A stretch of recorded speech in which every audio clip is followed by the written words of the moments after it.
think there's enough of y'all. I need y'all to go outside and get some more fans. Like, what is that? That was fun. Do we have any Once Upon a Time fans in the room? We're gonna do a hook for real. I need y'all to make some noise for Mr. Colin O'Donoghue!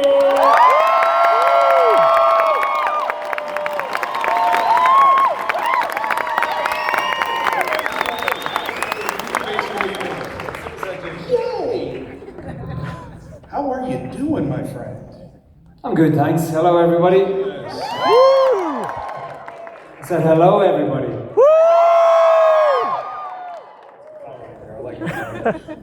Is this your first time in Denver?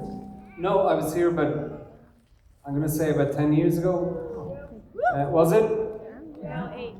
For Once Upon a Time. Was it? It was just a Once Upon a Time convention. Yes, it was a Once Upon a Time. Yeah. Were you there or you just agreed with it? Yes, I was there. Okay, alright. That's awesome. That's awesome. Yeah, but I was only in and out in, I think, one day. You're kind of cutting it short this time too. I know, I have to go to Philadelphia to do this again. It's our fault. Saturday and Sunday. That's our fault. We're gonna make the best of it. Yeah. Like, this is gonna be your best panel of the whole weekend. Just call it, alright? Okay.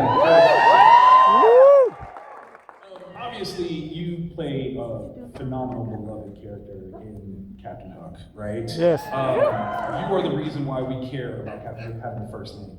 And I think that there's something very powerful about the entire story of Peter Pan. And I gotta ask you, what was your first entrance to that tale and that character? Was it the book? To Peter Pan? Peter Pan, yes.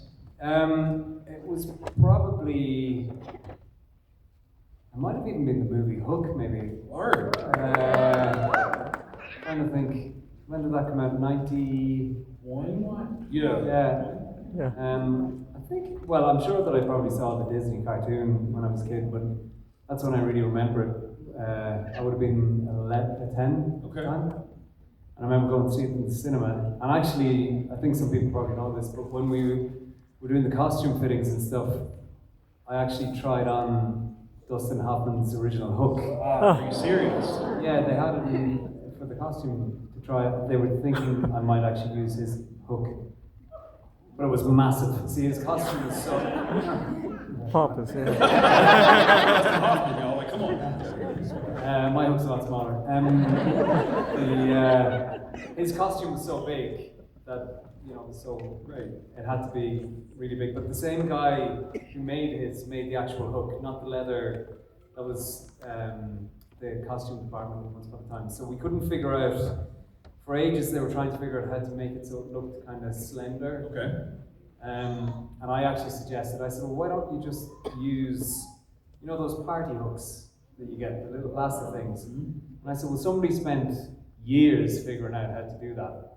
So why don't we just take the base of that and cover it in leather? So That's genius. No, make some noise for that. What I love is, again, for a character that's as established and historic, like, you're like, don't reinvent the wheel. Like, we know how to do this part. We can just upgrade what it is. Were there any other, feats of the costume that you wanted to impart? Yeah, no, that was really it. I mean, a lot of it was like the eyeliner and stuff. I think I might have suggested. There's practical reasons for it. Sure. Got you later. Pirates used to wear, like American football players have black around, and it's to stop the glare. So pirates used to actually darken their eyes to stop the glare from the sea. Okay, all right. And so that was it. I mean, obviously I didn't have black, it was just eyeliner and a little bit of purple eyeshadow. But yeah, no, that was it. And then they had like a twirly mustache kind of thing for me, like a fake one that they were thinking of trying. I just said no. No way. I said no, so I kept my beard. Did you try it on at all, or just looking at it, you're like, there's no way? I said, look, I'll do it. Yeah, it'll be a bit of fun, but we won't. I don't think we'll use it. And then they just said, no, we won't even try it. That's fair. That's fair. Yeah. Now, out of curiosity, do you have a favorite fairy tale? Hansel and Gretel. Word. Yeah. Okay, let's break this down. Do we have to? Yeah, no, because you said, out of all the ones that you could have chosen, the ones where the kids get stuck out in the woods and they almost die from a witch. Yeah, no, we gotta talk about that. I mean, maybe it goes back to maybe I've had a problem with childhood. Maybe I don't know. No, I don't know. I always just really like that one. Probably because the house was made out of all that kind of stuff. Okay. So and I used to eat a lot of candy as a kid. I don't anymore. That's fair. So I think that was it. I didn't really understand. I think the original version of it is, I mean, I know that she tries to, whatever. But I think the original version is real dark. It's like proper, full on. I didn't know that at the time. So, I mean, most fairy tales, if you hear the original version, they are not kid friendly at all. no, well, they're all, I mean, they were sort of kind of written to have like a moral compass for kids, wasn't it? Is that what they were for? Fact. So yeah, a lot of people. I told you had a room full of folks. I think there's something special too when it comes to stories, folklore. They define so much about, not just what we know and understand, but where we're from. Do you have any favorite folklore stories from where you're from that you can share with us? Yeah, I mean, there's a legend called Cuchulainn, who was. There you go. And Cuchulainn was from where I'm from, and he was the greatest warrior he was in ancient Ireland, whatever. And there's a story. It's called the Táin Cúine, which is Irish. It was the brown bull of Cooley, and he was a giant bull, and so they had to fight. And there's all kind of mythical stuff happens. I'm not going to go into it fully. But yeah, no, that was kind of, I mean, Ireland is old, so there's lots of ancient myths and legends. And yeah, so I don't know if I can say, I might be producing a movie of it. What? Uh-oh. Maybe, don't say Yeah, we're working on it at the minute. I'm not supposed to have said that, so please don't tell anyone. I'm super jet lagged and I'm probably likely to say anything. So, or maybe I just made that up. Yeah. You know what I mean? Who knows? That could be the jet lag talking. But I do think that opens up the door for things to understand that, like, when it comes to being in this business, being an actor is one portion of it, but being a producer is something else. What is it that you like about, balancing those different sides of artistry in acting? I mean, I became an actor to pretend to be somebody else because it allowed me to not have to be me all the time. And I just love taking on a character, but it's, I'm old now. So, part of it is you want to tell stories, you know what I mean? I guess somewhere deep down inside, I'm probably a storyteller in some kind of way. And so it's about trying to make the stuff that you want to make, and so that's kind of why I want to go into that a little bit. Love that. Maybe some directing. Word. Maybe. Maybe. I'm not supposed to say that either, so. These are aspirational thoughts. Yeah. I don't think I've done any. Okay, all right. We want that one. Yeah. So if anyone knows Martin Scorsese, I'll do it. Whatever he wants. Please. So yeah, I don't really know. Yeah, I don't know. Okay, no, that's fair. I mean, when it comes to picking roles and the characters that you are bringing to life, is there something that you look for out of that story that you think is kind of a necessary ingredient for your acting? It's kind of, it's a difficult question because if you read something, you either connect with it or you don't. You know what I mean? And so there's so many, it's like when people say, what role would you really want to play? It's a hard one because you won't know till you read the script. You know what I mean? Apart from James Bond, which I'd love to play Bob. Be a fabulous James Bond. I think so. Yeah, no. I need everybody to tweet that right now. Thank you very much. But no, it's when you read a script, sometimes you read something and you just won't connect with it, and it could be great. you know it's great, but you just don't feel connected to it.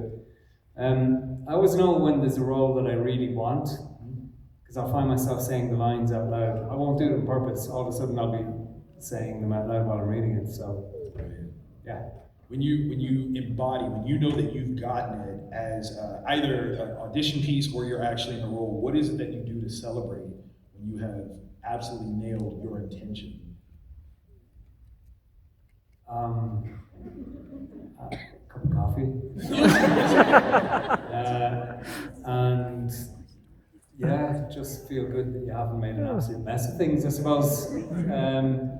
Yeah, that's pretty much it.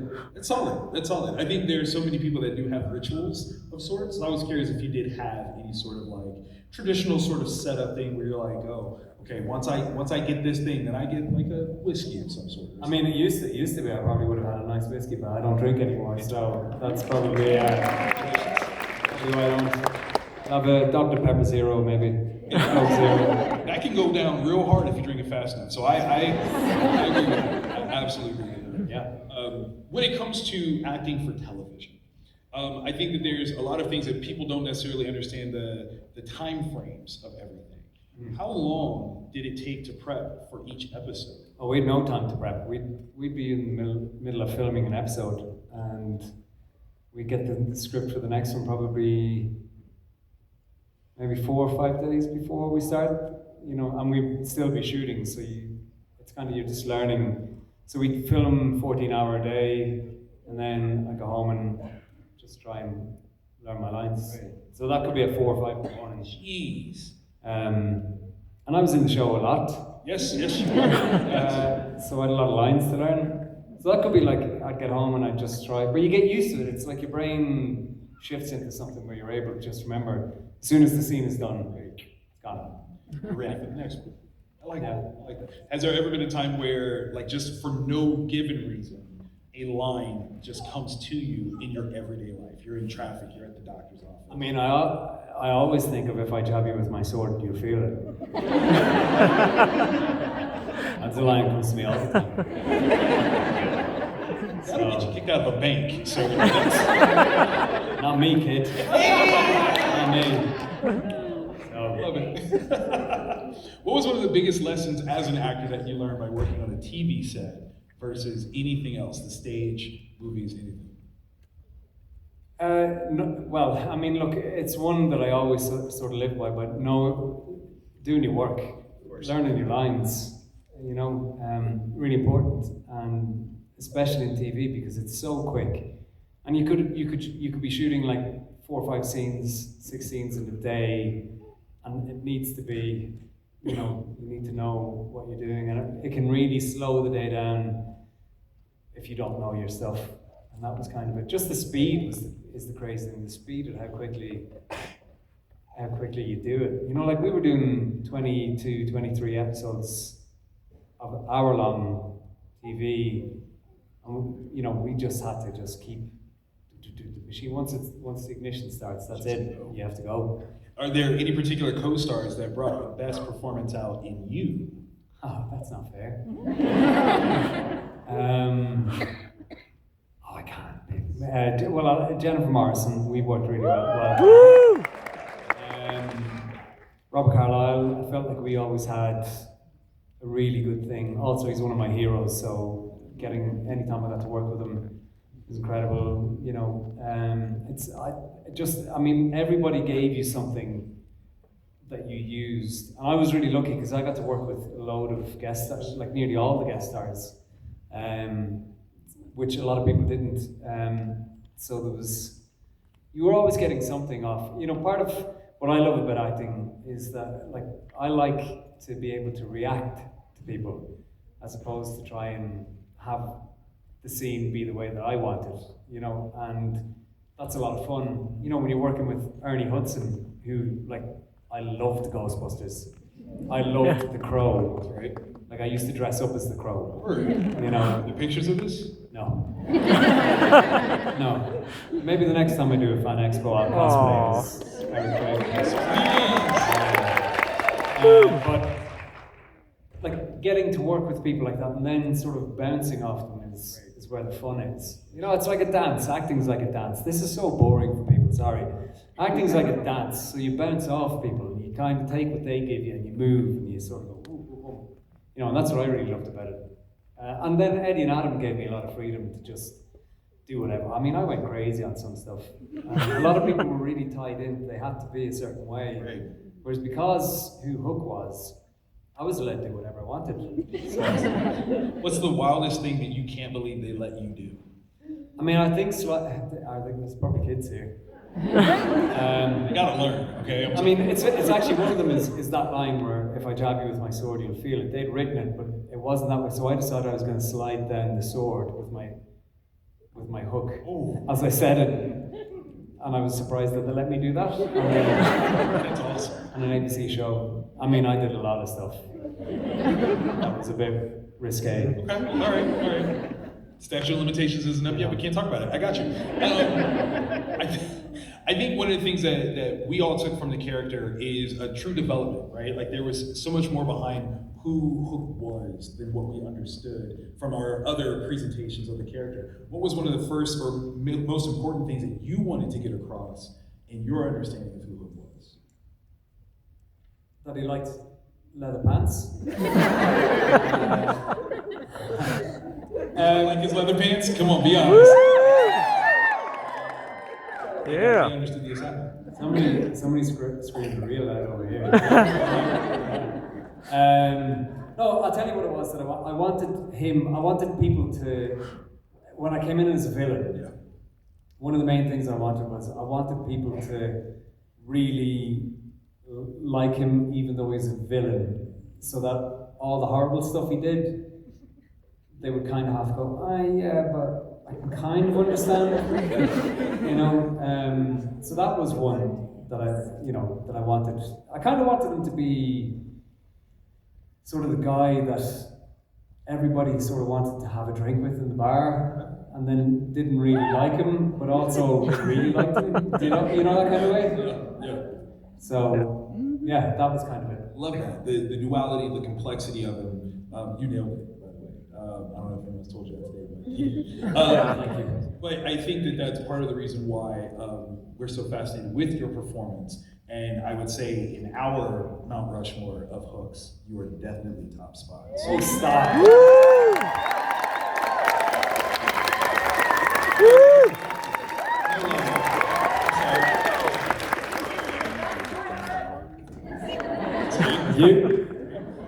So we want to invite you guys to be a part of this conversation. We have 2 microphones on the sides here, so if you guys want to come up and ask some questions, you're more than welcome to. Just keep them PG, okay? Oh, you don't have to. Or don't, all right. You'd make a great James Bond, but we need to hear you say on James Bond. My Irish accent? Or an English Whatever accent? you want, whatever you want. Yeah, you open that door now. My name's Bond. James Bond. I can do this on podcast. Let's hear that. The name's Bond. James Bond. Wow. Yeah. Now, that's just me, no? Vodka martini, shaken, not stirred. It's just that you get. So good. It's perfect. It's perfect. Yeah, I love that. I love that. We're gonna come back to that James Bond stuff. Okay. Hello. You were chatting a little bit earlier about what you see in a character when you first read the script and first kind of get pulled into a character. So I was curious, when you first read Once Upon a Time, what it was about Hook that pulled you into it. Well, interestingly, the first time I read Once Upon a Time was the pilot. I had been sent it. I'd just done a movie with Anthony Hopkins, and they don't have to clap. No, they should clap. And I've been sent the script, and I did a different pilot. I did a pilot called Identity with Angela Bassett. So Angela Bassett and I were the 2 leads, and it was like a identity theft cop thing. And that was the first time I read Once Upon a Time. When I read it, I thought the script was really good, but I was like, I don't know if this is going to work. And it did. So then I got sent the stuff for Hook. And I was like, well, I'm never going to play Captain Hook. Because I had in my head that he was going to, I had that Dustin Hoffman character in my head. Sure. And I had it that Hook was a lot older than me at the time. So I was like, I'm never going to work, so I'm just going to do what I want to do. And then I ended up doing it. So that was kind of it. But yeah, so Eddie and Adam, they just really connected to what it was that I did, you know, and I was very lucky because I got to come to these all the time and people still watch the show, which is incredible.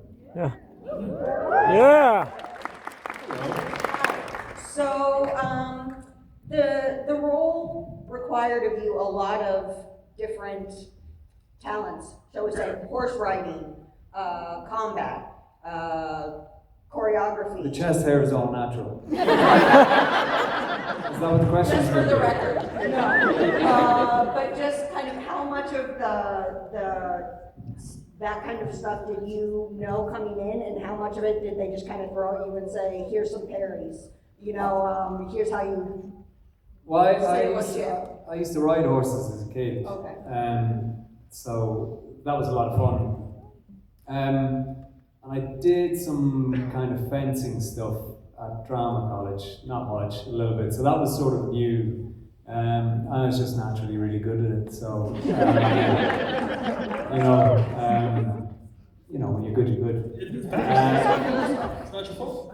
The main thing was just trying to figure out what to do with the hook, to be honest, because they kept writing tons of stuff for me to do, and I had one hand. So, like, I had to climb the beanstalk while carrying something, and then having to catch Emma when she falls. Yeah. And I was like, lads, I only have one hand.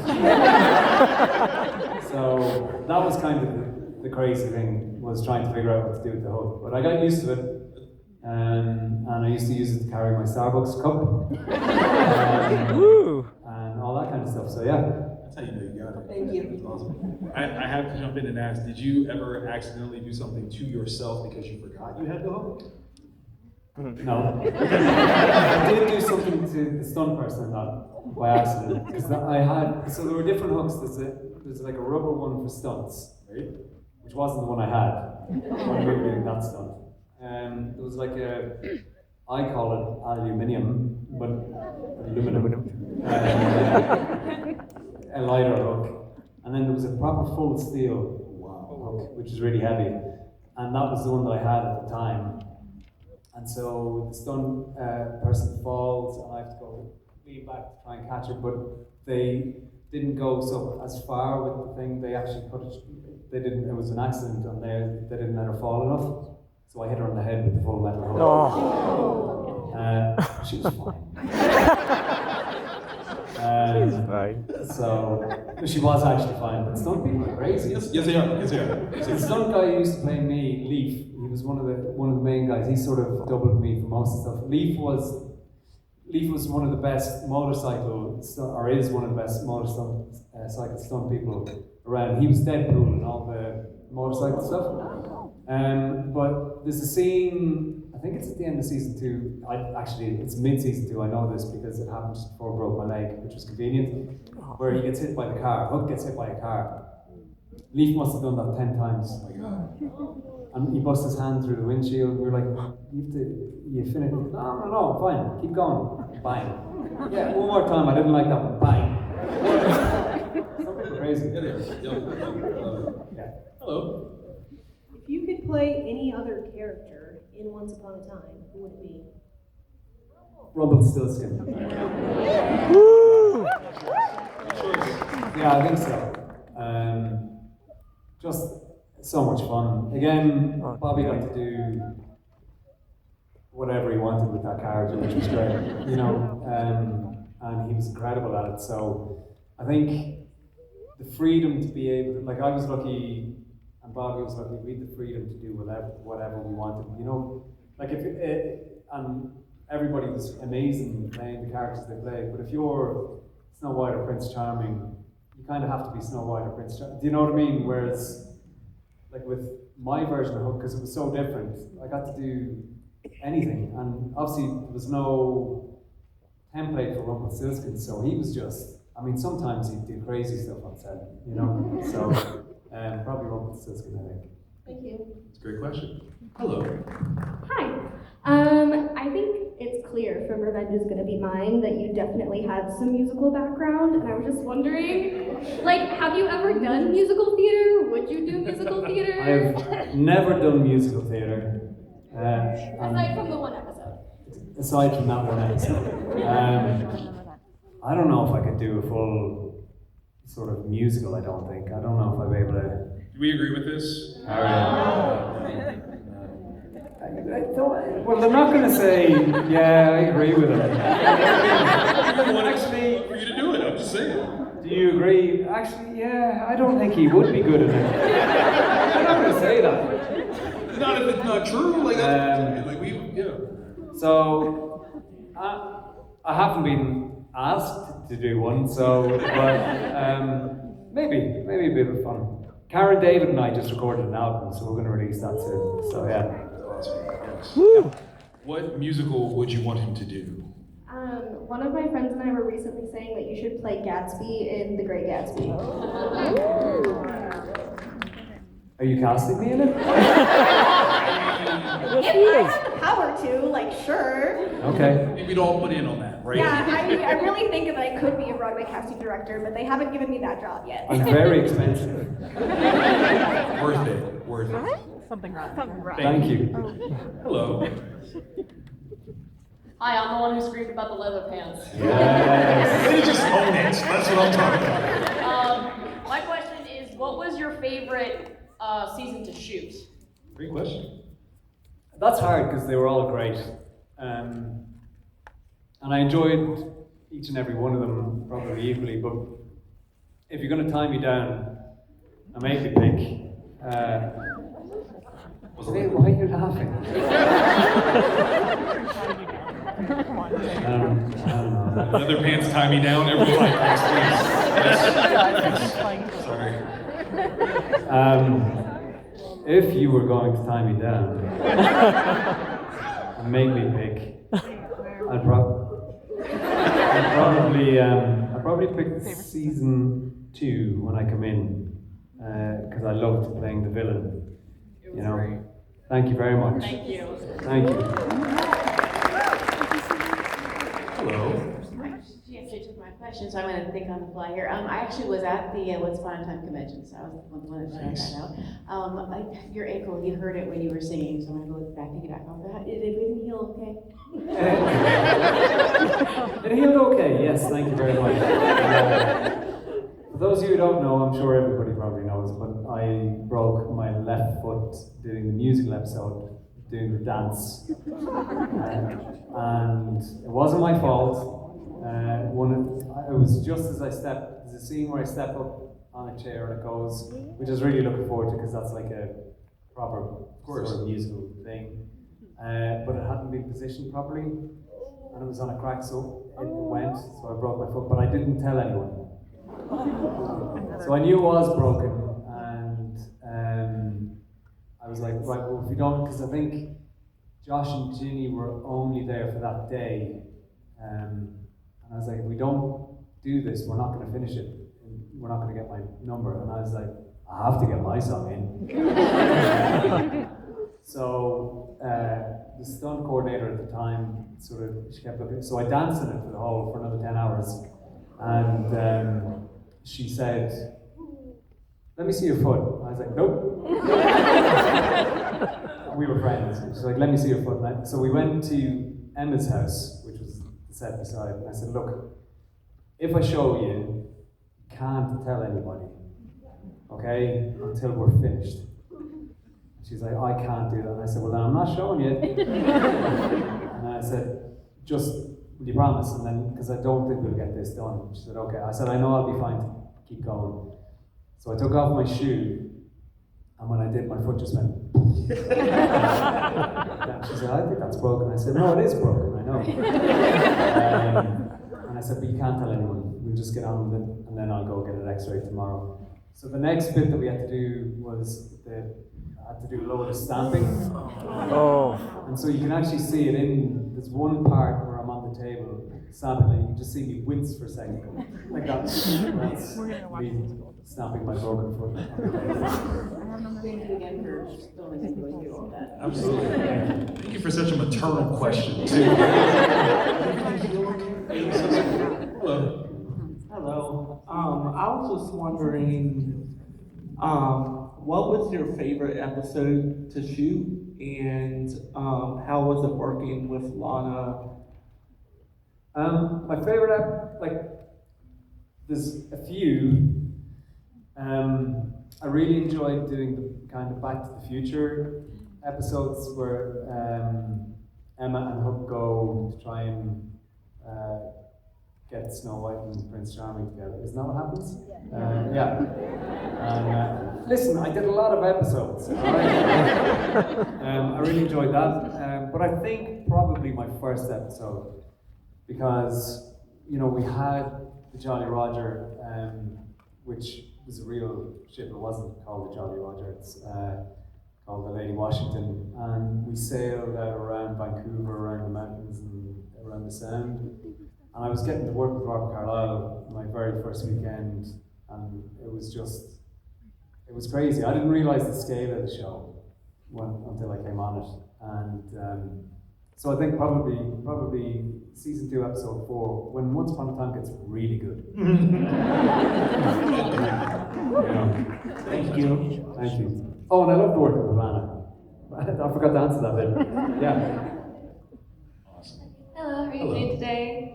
Good. You? Good. Okay, so my question is, when you first auditioned for Hook, I was wondering, how did it feel to first audition, and what was the result? I got the role. I got the part. It was. That's true. Yeah, no, yes. Yeah, I just didn't think I'd get it. I kind of knew I had a relationship with ABC anyway, because the pilot I'd done was an ABC one. So I kind of half knew if I did, a decent job. But I was like, well, I'm not going to ever play Captain Hook. So, and then Eddie and Adam, I got a call that evening. They wanted to meet me the next day, and they loved what I had done and the ideas that I had for the character, and that was it. Next thing I was up in Vancouver, and yeah, it was incredible. Thank you. Thank you. Thank you. Hello. Hi, my question is, do you have a favorite, blooper that happened, while on set, while filming? Other than breaking your foot. Yeah, I didn't yeah, they didn't release that one. It's a blooper. Turns out is the scene where Emma kills Dark Hook. I think we shot that 3 times, so we had to keep doing for the night that we did it. It was a night shoot. We were under a load of pressure to get it done, and it was raining really heavily, and it was a high emotional scene, and so we had to do it again, not fully, but we had to do little pickups of it and stuff like that, and so you have to get back into that emotional state again. So that was probably it. There was loads of, nothing ever really went terribly wrong, thankfully. In the Neverland set, we used to blow our nose, and it'd all be, because it'd be all full of muck. Where it was, because they'd have fans, so it's blowing up all the stuff. But nothing ever really went wrong, I don't think. Apart from me breaking my foot. I mean, that's pretty bad. That's as bad, I think, as probably you could get, really. Or if you were a stunt person getting hit in the head with a hook. Yeah. Not good. Yeah. What's that? The crotch one, yes. Hello. Hey, so mine's more of a informational thing that starts with a question. Because you're in a fantasy, do you like dragons? Yeah. Okay. I love dragons, they're my favorite. But when I was little, I watched Hook, and I kind of had a major crush on Captain Hook. And it kind of went as I got older. But didn't you get me to sign that Hooked book? I did. Yeah. Devourer of Men, everybody read that book. I'm just telling you, audio's great. But I've always loved Captain Hook, but your character was it was one of my favorites. So I have my vehicle and it has what was that? One of? The show. Of the show. Oh, of the show. I like all Captain Hooks. It's just my thing. So for my vehicle, I have a custom wrap on my vehicle and it has dragons all around it. And so on the hood, it has a huge Killian that goes across the top of the hood. Killian? I named my vehicle Killian. It's full of dragons. Oh, wow. I absolutely love it. Yeah. You did that. You did that. I didn't do it. There's now a vehicle driving around with Killian and a bunch of dragons. And that was named after you. So Thank you. You're welcome. Awesome. Thank you very much. Thank you. Amazing. Hello. Hi, I was wondering if there was ever another season of Once Upon a Time, would you go back and do it? Yes. Easy. Yeah, I'd love to. I love playing Captain Hook. If people would want me to. I knew everybody was going to scream. That's why I said it. Was there very much improvisation going on, and if so, what was your favorite thing that someone improv? There wasn't a huge amount of improv, because every script was sort of under time, they have it timed out when they send the scripts to you. So, no, there wasn't a huge amount. I think when I was old, drunk, wish hook, yeah, I improvised a little bit. So that was a lot of fun. If it wasn't villain hook, he's my second favorite. And they had no idea what I was going to do. I had no idea what I was going to do. So that was probably it. I can't really. They were sort of pretty strict on wanting it to be the way they'd written it. Yeah. Thank you. Thank you. Last question. No pressure. Well, it is such a treat to ask a question. Thank you. Because you've teased us a little bit today. Of the book talk variety, is there a particular, are you familiar with the romantasy? Are you a reader? Am I familiar with Hook? Book talk. Oh, book talk. Yeah. Romantasy? No, I'm not familiar with it. What is it? I don't believe it. I'm actually genuinely not. People have said it. I think it might be something a little... Yes. Would you ever do voice acting and do a steamy character? Would I read it like a steamy book to people? Yes! Yes! Come on. Yeah, okay. Do I have to do it as Captain Hook or do I do it in my own voice? No, you have to do it as James Bond. Yes! Yes! Yes. Yes. Oh, I suppose I can do that. What am I reading, by the way? What book would you recommend? I mean, I'm sure everyone's familiar, or most people here might be familiar with The Court of Thorns and Roses. It probably would make a great resand. Yeah. Good choice. You were going to be judged if you said anything else. Good call. Maybe I'll read that Hooked book, right? You get everybody pregnant. Colin, thank you so very much for joining us this evening.